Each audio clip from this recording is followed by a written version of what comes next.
It seems like all roads are leading to China these days. Just as the country was wrapping up the Shanghai Cooperation Organization summit, which was more spectacle than substance, the stage was set in the capital city for the Victory Day.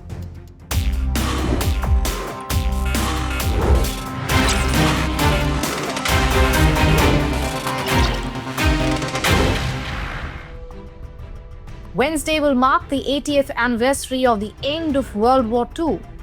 We can already see 8 huge Chinese flags fluttering and flank the portrait of Mao Zedong, the founder of Communist China, which sits on top of the Gate of Heavenly Peace overlooking the Tiananmen Square.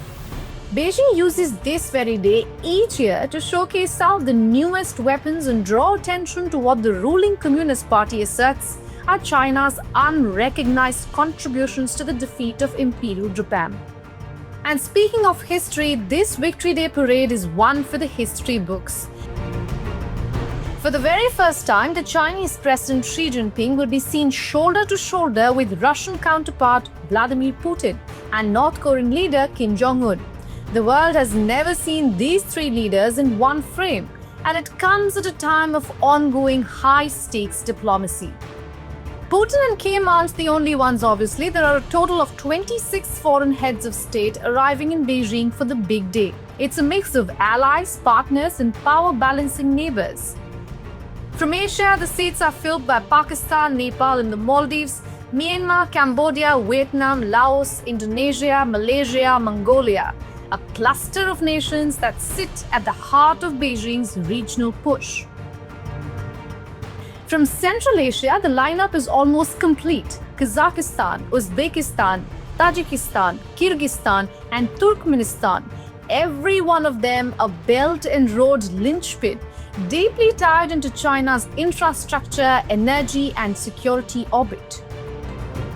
In the Caucasus, both Azerbaijan and Armenia will be seen together in Beijing for the first time since signing a peace deal last month in Washington.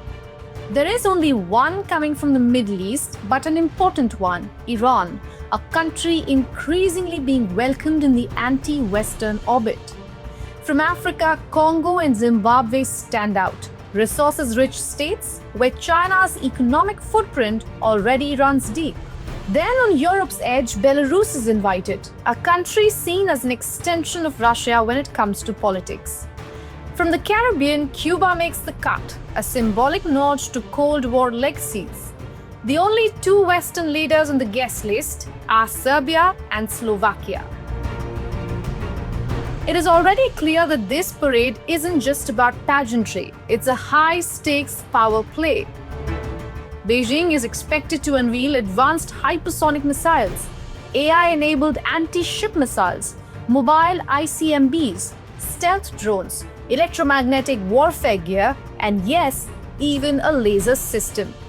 It's been a big week for Xi Jinping. He's projecting power and envisioning a new world order which he hopes will challenge the United States. His international clout is so loud that his domestic wars have fallen quiet. A sluggish economy, youth unemployment, and plummeting house prices have kept the citizens up at night. And the parade, in fact, comes at a time when the country's military leadership is in disarray from a crackdown on corruption. 3 of the 7 seats in the Central Military Commission appears to be empty after members were arrested or disappeared. But none of that will be on display. The world will watch Chinese fighter jets roar and tanks roll. If the SCO summit was a display of China's diplomatic heft, now is the time for Xi to flaunt his military prowess, a display that the world cannot afford to ignore.